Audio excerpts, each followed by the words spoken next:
This 39 Dunedin News Bulletin proudly brought to you in association with Alex Campbell's Menswear.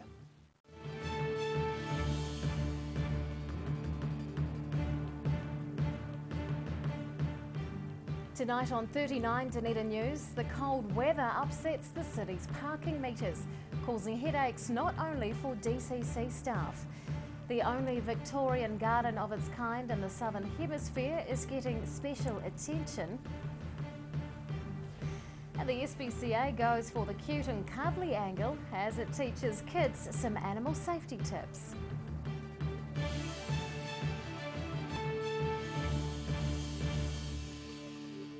Good evening, Dunedin. I'm Rebecca Dupree. An increasing number of parking meters are causing headaches for local motorists. Statistics from the City Council show more meters are developing faults, but there are solutions for drivers which don't end in fines. They're not something many people think about, but a lot of work goes into maintaining the hundreds of parking meters in the city. Issues are turning up though, and the council's seen an increase in the number of faults this past year. Staff are advising locals who find faulty machines to try another, or contact the DCC. There's actually a toll-free number for parking meter faults, 0800 fixed meter, and then they can log their details and not have to pay for an infringement notice. Smith says paper jams are a big reason for malfunctioning ticket machines. That's caused by moisture, and this time of year is especially difficult for the DCC. We do have, with the lack of sun in the winter, they've got solar panels that help to keep the battery level up, and because of the lack of sun that can also mean they get a bit flatter than they usually would, and that can cause problems as well. Failing card readers are a growing problem for the DCC. Smith says many of the readers are around 7 years old, and the council's replacing them when time and money allow, with costs of around $2,000 per metre. All this maintenance is keeping council staff busy. At the moment there's 2 full-time guys that go around looking after the machines. They spend their whole days going around making sure they're full of paper, that their batteries, they've got charged batteries in them, that the insides of the machines are all working, stuff like that. The DCC is urging locals to contact them when a faulty meter is found, because that helps them keep on top of a growing problem in the city. David DeLorean, 39 Dunedin News. Diving platforms at Moana Pool are being resurfaced for the first time. Scaffolding's been put up around the dive and lap pool, and workers have cleaned off residue from the old mats to prepare them for the replacement surfacing. The renewal work has already begun and is set to continue throughout the week. Pool staff say the majority of the work is taking place at night to minimise disruption to swimmers, but it is possible some work will have to happen on Friday morning. It's believed this is the first time these diving platforms have been resurfaced since they were built about 15 years ago. The work is taking place to prepare Moana Pool for an upcoming diving competition. A garden restoration campaign is in full swing for one of the city's final resting places. The Northern Cemetery is the only Victorian garden of its kind in the Southern Hemisphere, and an enthusiastic team of green thumbs are making sure its rare rose collection is maintained and grown. Making what's traditionally a sombre place a little more beautiful. The Otago Heritage Roses Working Bee are hard at work ensuring a number of rare roses within the city's Northern Cemetery are looked after. And member Fran Rawling says it's important work, with the cemetery one of international significance. It's the only garden cemetery, Victorian garden cemetery, that's left in the Southern Hemisphere, and as far as we know there's not many left in the North Island either. So being a Victorian garden cemetery, it was actually designed to be a garden and to be used as well as be a cemetery. The discovery of several rare roses sparked the beginning of the project. Now the site is home to over 1,000 varieties, some of which are the only ones of their kind in New Zealand. And Rowling says it's important there's people who are dedicated to maintaining and growing the collection. We come in and our members look after the roses. There's about 80 members in Otago. And we come in and we prune, we fertilise, we take out the dead wood and just keep the roses in top-notch condition. Those involved in the working bee learn as they go, expanding their gardening knowledge while learning about the history of the cemetery. And Rawling says as more work is done to beautify the area, it's the wider community who benefits. When we first came here, there was a lot of vandalism in the cemetery. Through caring for the roses and keeping them in top condition, we've noticed that the vandalism has decreased. We've also noticed that a lot more people are using the cemetery as a walking venue, or almost like a park. The Working Bee gathers once a month to ensure the garden is maintained, giving the public and members alike the chance to learn more about the cemetery's history while showing off their green thumb. Ruby McAndrew, 39, Dunedin News. Police are on the lookout for those responsible for a smash and grab burglary in the CBD. A George Street jeweller was broken into at around 5 o'clock yesterday morning, and the owner is currently assessing which items have been stolen and the estimated value. The theft follows on from a commercial break-in, also early yesterday morning, in which prescription drugs were taken from the Unichem pharmacy in Mosgiel. Police arrested a male soon after in relation to that crime. The Otago SPCA is urging locals to keep children safe around pets. They've employed the help of a couple of rescued dogs to spread a safety message, and the educational efforts are highlighting widespread issues with neutering. Learning about dog safety with dogs. The Otago SPCA teaches these kids how to be safe around animals. Dr. Marjorie Orr believes most kids love pets, but she says they need to know animals have boundaries, so she's teaching them herself. Basically about the importance of being gentle and kind and calm with them, and not tormenting dogs particularly, because children who torment dogs tend to be the ones that get bitten in the end.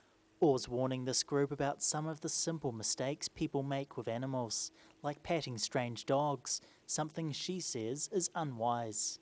There's also widespread problems with cat owners not neutering their pets. The SPCA has to take in an awful lot of unwanted cats and kittens because of that. So the big message for people is, if you have a cat, have it neutered. And if you can't afford to have it neutered, there's a charity called Pet Fix that we're supporting that helps people who can't afford it. There's around 150 animals at the local SPCA right now, with many of them having been abandoned. While most pet owners in Dunedin are good, Orr says there are some that cause problems. If you suspect that an animal is being ill-treated for whatever reason, you can phone the SPCA, explain what's going on, and your name will not be revealed to the owner of the animal, and the SPCA inspector will visit and will sort it out. Most of the time, those visits end with the SPCA helping owners to take better care of their pets, but in rare cases, they can result in legal action. Orr's thankful that's a rarity, and she's hoping this outreach program will help pets like these find new homes, with people who know how to be safe around them. David DeLorean, 39, Dunedin News. Still to come on 39 Dunedin News, the OUSA battles a reduction in student reps on the University Council, and with a win firmly under their belts, we find out what's next for the Highlanders. Every reason, every season, we're proud to dress the region. Alex Campbell Menswear, it fits. Got a hankering to create? Then head on down to Needle and Thread at 441 Princess Street. Needle and Thread is your first choice for a great range of quilting, sewing, knitting, supplies and tuition. With so many options, you will be inspired. Needle and Thread, phone 479 2771. Wake up time and another frantic day ahead for Haraway's Oat Singles. With 3 delicious flavours in each pack, they don't last long with this family. They're so convenient and tasty, and they're ready in seconds. Haraway's Oat Singles are the ideal breakfast or snack on the run for today's busy families. And there's a flavour to suit everyone. Beat the rush and make sure you get your favourite flavour.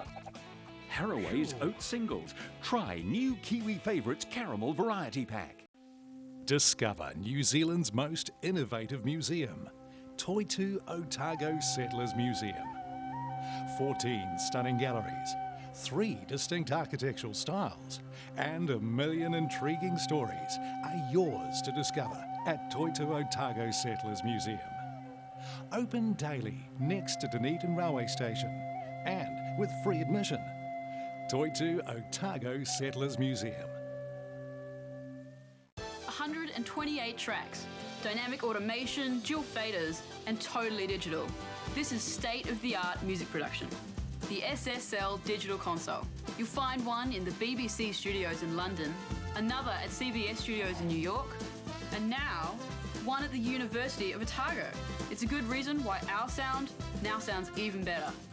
My name is Maddie Parkins Craig, and this is my place in the world. Take your place in the world.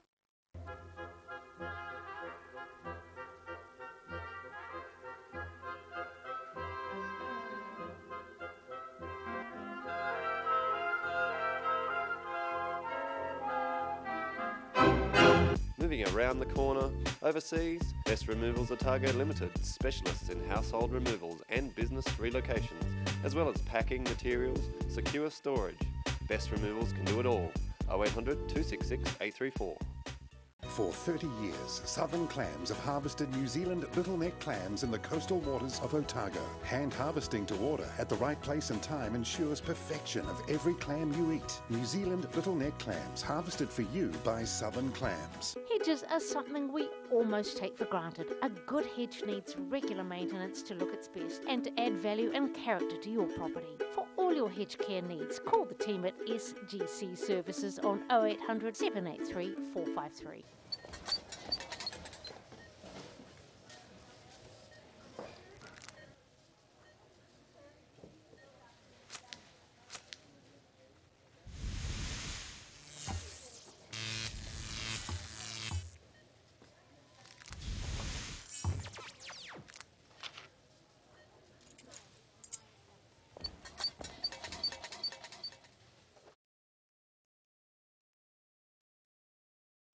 Here's something else to look forward to sinking your teeth into every weekend with the Otago Daily Times, the Weekend Mix, your guide to what's hot in fashion, entertainment, food and more. New weekend magazine in your ODT. Pick up your copy this Saturday. Welcome back. A Dunedin doctor has been appointed as the chairperson of the South Island Strategic Planning and Integration Team. It's part of a group made up of 5 district health boards, including the Southern DHB. Dr Carol Atmore says she's looking forward to helping shape the direction South Island healthcare goes in. The local GP says she's passionate about the design of health services and how they're delivered, and that interest motivated her to go for the role. She takes over from previous chair David Tulloch, who worked with the Southern District Health Board until early June. And on that note, let's take a look at today's financials. The NZX 50 has closed the day up 27 points. It's now 5,803. The FTSE is down 50 points. And to the exchange rates, and the Kiwi dollar trends downward against all the currencies we monitor. The Otago University Students Association is campaigning against moves to reduce the number of student representatives on the University Council. The group wants to ensure students have a voice at varsity. President Paul Hunt joins us now to discuss the push to maintain the status quo. Good evening, Paul. Good evening, Rebecca. Now, what is happening with these positions on the University Council? So, due to a law, council has to downsize to a 12-person council, and currently a draft constitution has gone out for proposal and submissions have come in. There's been over 300 people submitting in favour of keeping 2 students there. The draft constitution has just 1 student, so we would like there to be 2 on the new 12-person council. So how many people are currently on that council? 17. Gosh, okay. So why are they removing 1 for us? Well, I don't think there's been an active decision to remove students. It's simply because they're downsizing, they have to look where to do it. But now is the time for us to make the arguments to retain 2 students. We think Otago University is particularly unique in the sense that this is a university where people come 24 hours, 7 days a week. They're from out of town and they come here and learn many different life skills. And what that means is that the whole city and the university itself needs to reflect sort of modern student views in order to maintain its competitive advantage. Have they given a reason for the downsizing? It's a legislative requirement. They have to downsize because central government has passed a law saying that councils can have no more than 12 people on them. So why is the OUSA against it? So we think you need 2 students on there. The student body has 18,000 people, which is a large number of people, there's a different range of views within those 18,000, and we think inevitably 2 people reflects that diversity better than 1. So what are you preparing to do or doing to debate this? Well, there's lots going on. So at the moment we're collecting signatures on a petition. Tomorrow, for example, during the Samoa versus All Blacks game in the Union Common Room, we've got a barbecue going. We'll be collecting signatures, and at a later point we'll be making our views known to council that we think it's best to keep 2 students on the new council. What's the likely impact to students going to be if your representation drops to 1? We think that you won't have the necessary diversity, but also part of the good thing about having 2 students on council is that the uni can actually communicate with student leaders. It's a two-way street. It's not just about students talking to the uni. It's also the uni conveying its strategic objectives and student leaders being able to convey those amongst the wider student body. And that's much harder when there's just one person who probably doesn't have a lot of experience compared to the other people on council. But when there's 2 of you, it's much easier to develop the relationships with all the other councillors and develop ways to ensure the input that we give is effective. Do students have enough of a voice in Dunedin, do you think? I think at the moment the Dunedin City Council and the uni are actively aware of the need to include students in important decisions, but we think it could be a lot better than what it is, and keeping 2 students on council is a good first step in the right direction. So when does the change come into effect? Well, it's really up to council. There is a bit of time pressure in terms of it needs to be in effect by next year, but it probably depends on the strength of the feedback that council receives as to whether they will alter the current draft constitution. Council next meets on the 14th of July, and I suspect a lot of progress will be made there. Obviously other universities will be affected by this law change as well. What are they doing? So some councils have already been decided, and there has been just 1 student on those. But our main point is that Otago University is distinct in being a residential and destination university, and that university life isn't just what happens in the lecture theatre, but it's the whole 24-hour, 7-day-a-week experience. Students make up a large proportion of the Dunedin main city as well. So it's really important that at the top level students are able to have their say in the way the university is run. Well, good luck with your campaign. OUSA President Paul Hunt, thanks for your time. Thanks, Rebecca. After the break on 39 Dunedin News, what's next for the Highlanders? We chat with the team's general manager and we'll take a look at the results of the weekend's Premier Club rugby matches.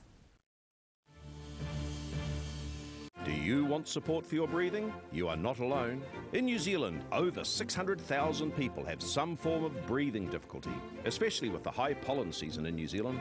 Puff Plus is an excellent natural product developed to support lung function and breathing difficulties. Puff Plus is so effective, you get a no questions asked, money back guarantee on the first purchase. Give it a go, you have nothing to lose. Call now, 0800 502 402. Take as directed. If symptoms persist, see your healthcare professional.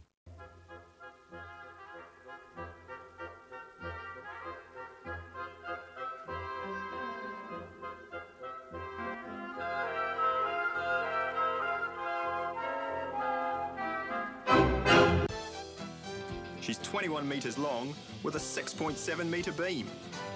She can support diving, seafloor mapping and sampling, deep water measurements, and has onboard laboratories. She has a range of 1,000 nautical miles, which means the Polaris 2 can take your studies further than you ever thought possible. My name's Will Raymond, and this is My Place in the World. Take your place in the world. Quality Tailors, the alterations specialists, adjusting alterations made to measure. Quality Tailors, fitting Dunedin for over 15 years. Call 477 8028 162 Princess Street, one shop down from Darling Street. Sweet dreams.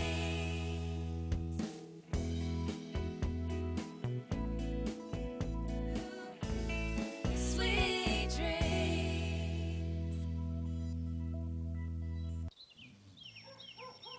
Wake up time and another frantic day ahead for Haraway's Oat Singles. With 3 delicious flavours in each pack, they don't last long with this family. They're so convenient and tasty, and they're ready in seconds.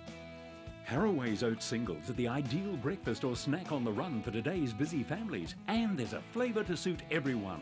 Beat the rush and make sure you get your favourite flavour.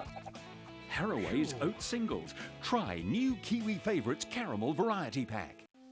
Discover New Zealand's most innovative museum, Toitu Otago Settlers Museum. 14 stunning galleries, 3 distinct architectural styles, and 1 million intriguing stories are yours to discover at Toitu Otago Settlers Museum. Open daily next to Dunedin Railway Station and with free admission. Toitu Otago Settlers Museum. Got a hankering to create? Then head on down to Needle and Thread at 441 Princess Street. Needle and Thread is your first choice for a great range of quilting, sewing, knitting, supplies and tuition. With so many options, you will be inspired. Needle and Thread, phone 479-2771. Every reason, every season, we're proud to dress the region. Alex Campbell Menswear, it fits.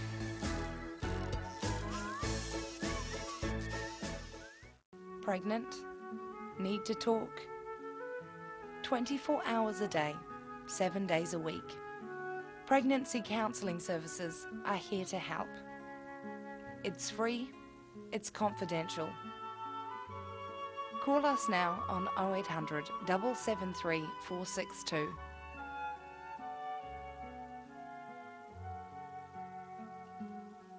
Here's something else to look forward to sinking your teeth into every weekend with the Otago Daily Times, the Weekend Mix, your guide to what's hot in fashion, entertainment, food and more.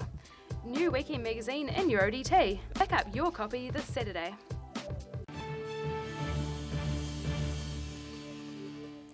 Welcome back. The excitement of the weekend's big rugby win is slowly subsiding. With the hard-won Super Rugby trophy now in its final resting place at the stadium, the Highlanders are looking to what's next. And with all but 5 places in next year's squad locked in, management are keen to keep a good thing going. It's all quiet at Highlanders HQ, in stark contrast to the celebratory festivities in the city over the past few days. But it's business as usual for management staff as they begin looking ahead to next year's Super Rugby season.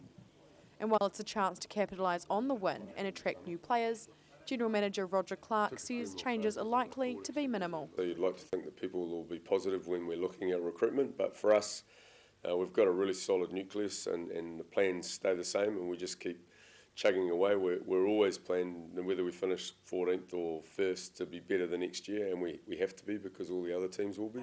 He says it's taken time to build the team up and create a family culture, and that's what he hopes to hold on to even as new people enter the Highlanders fold. We've got 60 odd people in our organisation, including the players, and to get all of those people aligned just takes time. So then once you've got that situation, it's a matter of keeping a good core of that and keeping that continuity going.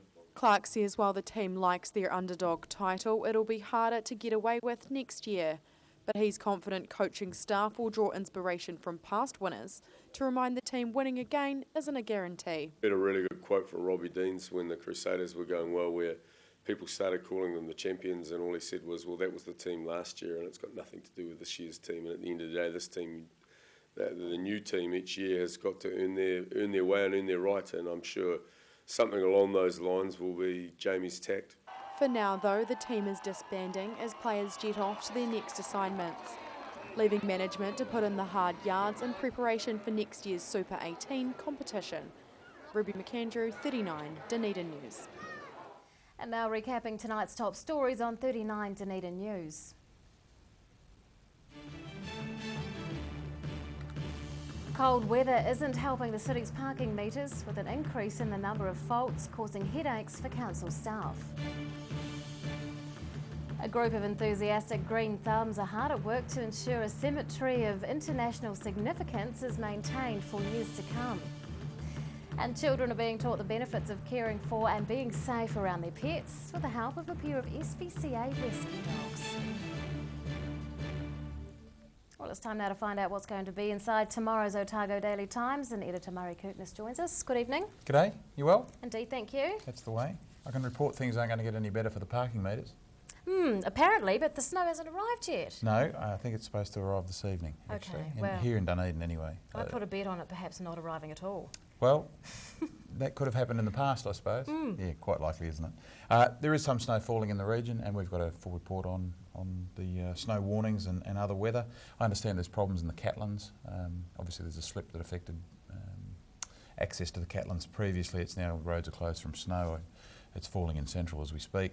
So we'll have the latest on the snow. As part of the cold weather, the upside is that we went to a bonspiel today up at Naseby, and there's some lovely photos that people I'm sure will enjoy tomorrow. Greg Henderson, former Dunedin cyclist, he's a tough guy obviously, fell off his bike at 82 kilometres an hour as part of the peloton in the Tour de France overnight, and then got back up and rode 62 kilometres with 2 broken ribs and a gash to the bone on his hip apparently. So we've got photos and a report on Greg Henderson. I love rugby and we think they're tough guys, but that's pretty tough. That is pretty tough. Yeah, that's right. In Fresh, our fashion tomorrow, it's all about white this year. Rebecca, did you know that? So it's a complete whiteout in fashion. Sport, we're profiling the AB's test against Samoa this week. Obviously, the Samoans have gone absolutely off. And Steve Hepburn, our rugby writer, is offering his awards to the Highlanders this year. Best player, best team effort, etc., etc. Well worth a read. Business, we're having a look at, dominated by the events in Greece and China, which is also the topic of our leader tomorrow, looking at how it may impact on New Zealand and what we need to do as a country to try and ride out the rough seas ahead in a financial sense. Thank you, Murray. That is tomorrow's Otago Daily Times. Time now for local weather.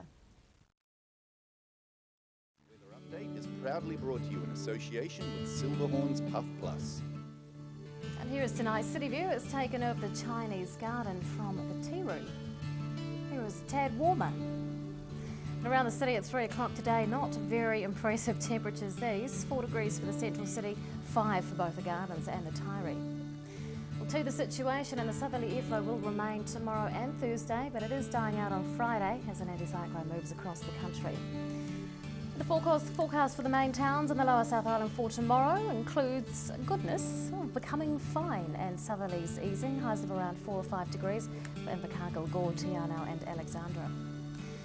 And things are expected to become fine also for Queenstown, Wanaka and Twizel, southerlies easing, and the snow showers will eventually clear in Oamaru, southerly winds there as well.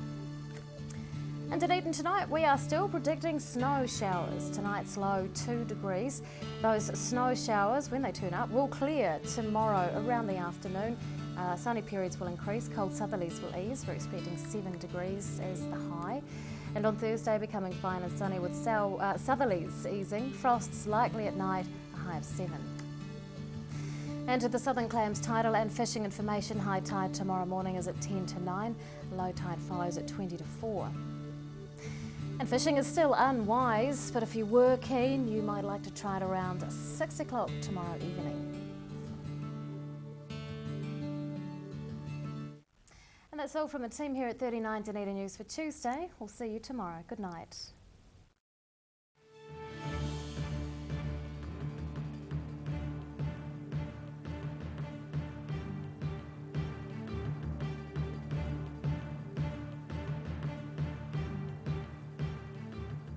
This 39 Dunedin News Bulletin proudly brought to you in association with Alex Campbell's Menswear.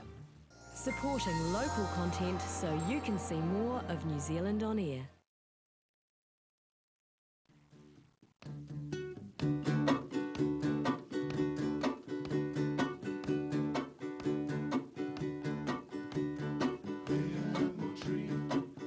Don't feel baby, this is how it's meant to be. I like you as you are. You're a natural star, why can't you see? I believe in you. If you believe in me, let's see what we can do. I think you could go far. A dash of confidence will see you through. You might not be pretty as a peach, and that's okay. Welcome to Southern Attractions. Over the next half hour, we'll take you on a virtual tour of the historic city of Dunedin and its magnificent wild landscapes. We'll introduce you to many of the features that make this place so welcoming to visitors. And we hope this show will help you decide how to enjoy our city's many attractions and inform you more about Dunedin and Otago. At 46 degrees south, about halfway between the equator and the South Pole, sits Dunedin, also known as the Edinburgh of the South, or colloquially as Dunners, and the Maori name is Ōtepoti. It's the second largest city in the South Island of New Zealand and the principal city of the Otago region. It's considered to be one of the 4 main urban centres of New Zealand for historic, cultural and geographic reasons. The Dunedin